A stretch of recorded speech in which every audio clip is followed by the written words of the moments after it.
Hello, speechers, and welcome to today's follow-up on certification tests.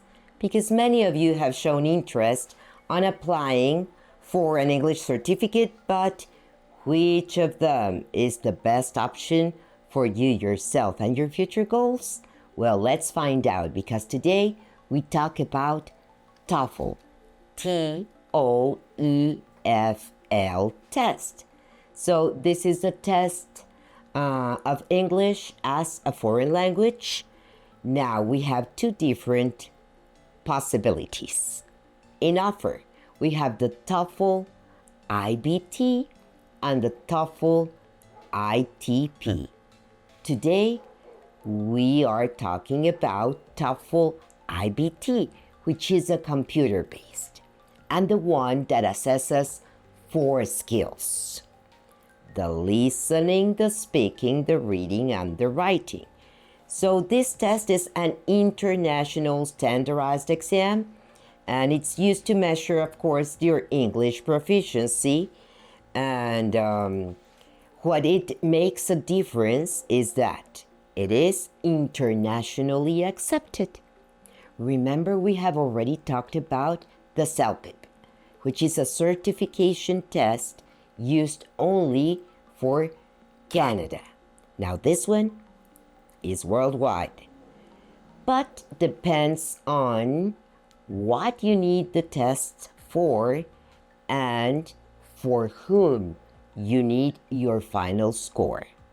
Depending on the university, the program, then that's when you have to choose the options available or offered or specifically required by the country, the university, the interchange program, or whatever you are applying for.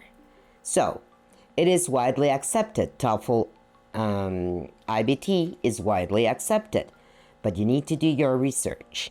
And it's accepted by universities, immigration programs, and professional for example, specifications like master's degree, PhD. So now what TOEFL assesses is like the use of the language through the 4 skills. But let's take a deeper look. What TOEFL test assesses for real? TOEFL is assessing the student's ability to use and understand English in academic environments. That's the specification. So it measures the 4 skills with academic purposes. These skills are like integrated in some tasks to simulate like real university situations. For example, in the listening part, you will be listening to a lecture, and you will also be summarizing the listening in a writing. So the main versions of TOEFL that you already have heard from me are 2, but the one that we are talking now goes through the listening section, and the listening section will be taking 36 minutes. And these tasks include lectures and campus conversations. Those are the listenings. The total listening is, like tasks are in between 5 to 7, could be 5, could be 6, could be 7. And the question types are like assessing the main idea in the conversation or the details in those conversations. For example, the attitude and purpose they show, and also could be understanding the organization of the ideas. That's a listening. Now, in the speaking part, you have 16 minutes, 15, 16 minutes, and the tasks are one side, independent task. On the other side, integrated task. What's the difference? Independent tasks, they give you like a question or a scenario, and you have to give your opinion on a familiar topic. Integrated tasks are different because you have to read little instruction, then you have to listen, and then you have to speak. For example, the reading, it's like a very short text.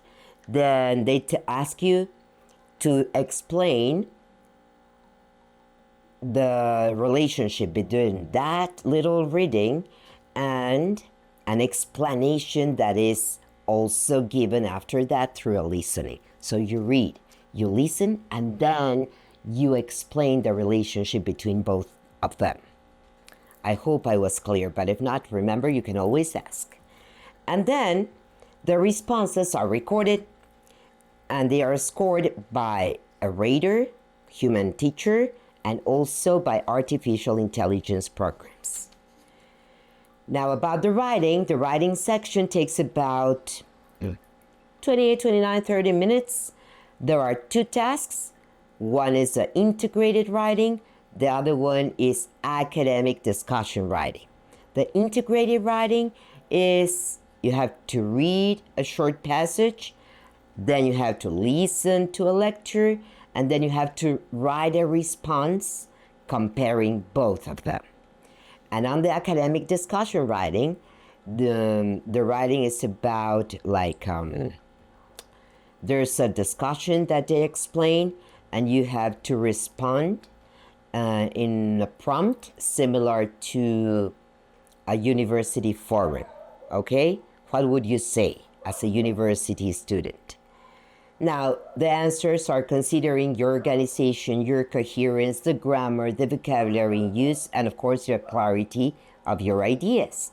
And typical university requirement for a good score is that you get in between 80 to 100 plus points. So that's the 4 different sections of the TOEFL. Remember, IBT, which is computer-based, 100%.